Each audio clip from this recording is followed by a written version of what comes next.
Hello and welcome to the How to Write a Cover Letter workshop with Jaguar Tutoring at Johnston Community College. This is Emily Reisner. I'm one of the writing tutors here at the center, and today I'll be walking you through the process of writing a cover letter. Cover letters are an integral part of the job search process, and the right cover letter might just be the thing that sets you apart from other applicants. So cover letters are often an employer's first introduction to who you are.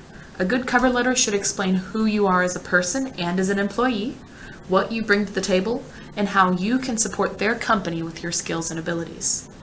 However, most employers spend an average of only about 7 seconds scanning through a cover letter or a resume before deciding whether to continue reading your application. That means that it is vital that your cover letter be airtight, easy to read, and able to capture a potential employer's attention quickly. So let's spend some time looking into what makes a good cover letter. First, it's important to note that cover letters should be tailored specifically to the position and company that you are applying for. They should not be generic. You should not be sending out just blanket general cover letters and resumes to positions. Ideally, you should do a little research, find out who the hiring manager is for the position you're applying for, and then reference that manager and the position and the company within your cover letter. We'll talk a little bit more about what that looks like later in this presentation. Secondly, cover letters should be concise. Now, they don't need to be super brief. That's what your resume is for. Resumes are going to be bullet points. Your cover letter should be a letter. It should look like a letter you'd write to anyone else. Full sentences, grammatically correct.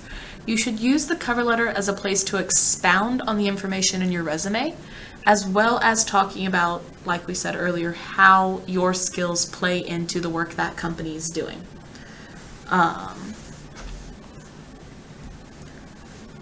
As far as the main parts of a cover letter, every cover letter has a few key elements. There should be a header, an introductory paragraph, an explanation of your skills and abilities, and then a closing that summarizes the previous sections and ties all of your work together. So we're going to take a look at each of those sections in depth as we make our way through this presentation. The first thing that should be in your cover letter is a header. You should include your name and contact information at the top, as I've done here in this example. This allows the hiring manager, first of all, to know whose information they're seeing and to associate your cover letter with the rest of your application. You can do that in complicated ways, you can do that in basic ways. This is a more basic example. I'll show you some more complex examples later on. Following that, you should have a salutation of some sort. You know, dear hiring manager, dear team, to whom it may concern, if you don't know the name of the person you're discussing directly. You should be addressing your letter directly to the hiring manager or recruiter for that position, if at all possible. And if you're not sure how to find that information, you're welcome to come into the center and we're happy to help you look through and sort through that information as best as we can. Once you have added your header, it's time to move on to your first body paragraph, which is going to be the introduction.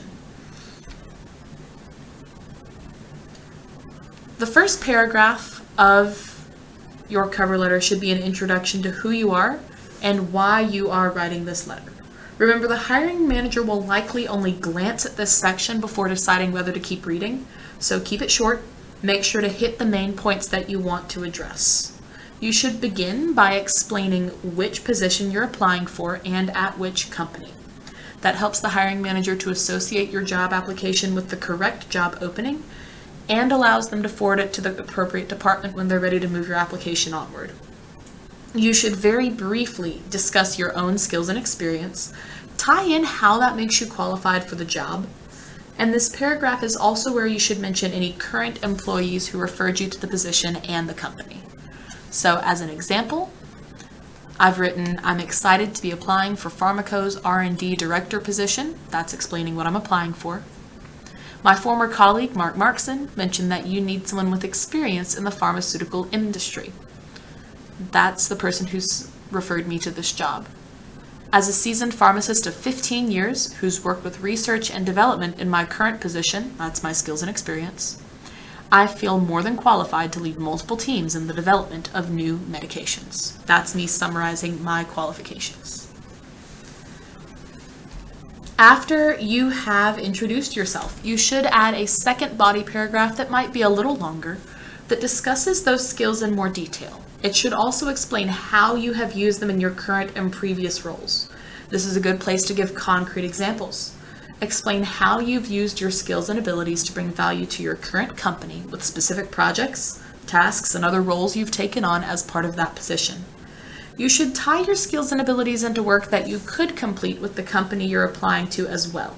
How will your current skills and abilities benefit the company you are applying for? So as an example, I've written in my current role, so the job I currently hold. I'm responsible for overseeing a small team developing pharmaceuticals to treat allergic reactions. I am skilled in organization, understanding pharmaceutical compounds and interactions, and in understanding and effectively using the skills of my coworkers to accomplish complex tasks.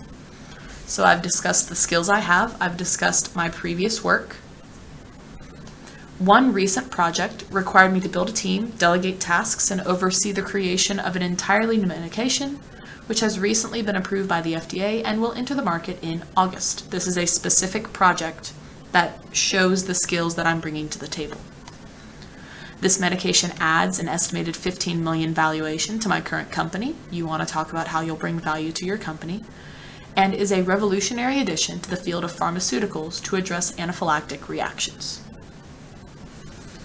So I have taken the skills and abilities I have. I've explained how I've used those in the past. And I have explained the value I can bring to my current company as well as how that plays into my role here at this potential new company. My final body paragraph should be a concluding paragraph. In that, you should restate your interest in the company and the position.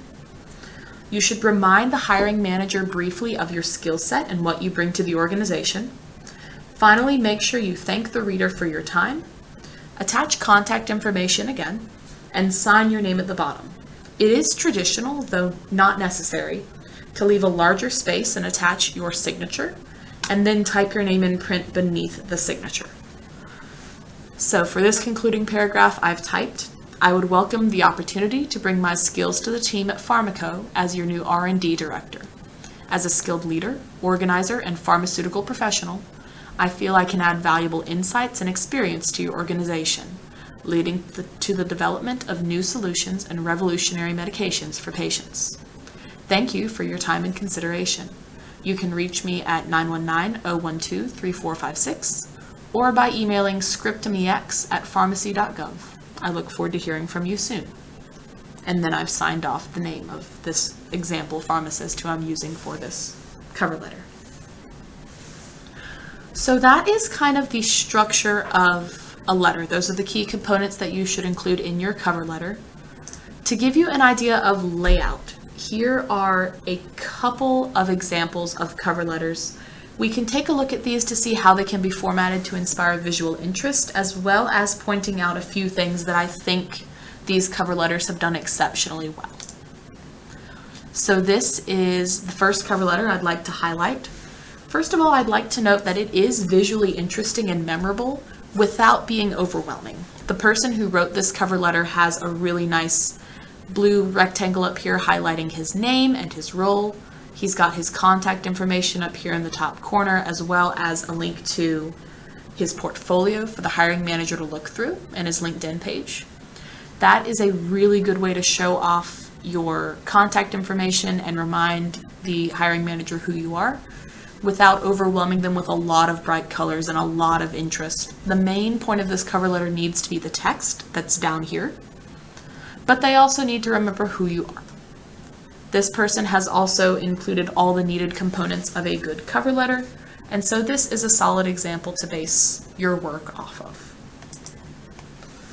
The second example cover letter is a little bit different from the first, but still does a good job of highlighting this person's his name, his contact information, his portfolio information, and everything else that he needs to have as part of the cover letter.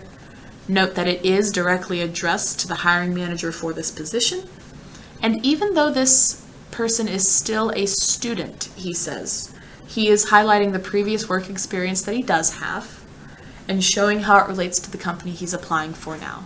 So if you're a student, you should not expect to have this huge, gigantic work history you can draw on for your cover letter. But take the information that you do have, take information about the classes you've taken, anything that is relevant to that job position, and pull that into this cover letter to showcase you and your skills as an employee and as an applicant for each position. So I hope this has helped you kind of think through some of the parts of a cover letter, things you need to have. If you have any questions, you want help crafting your cover letter, or you want help with grammar or anything like that, feel free to visit us here in the Jaguar Tutoring Center and we'd be happy to help you.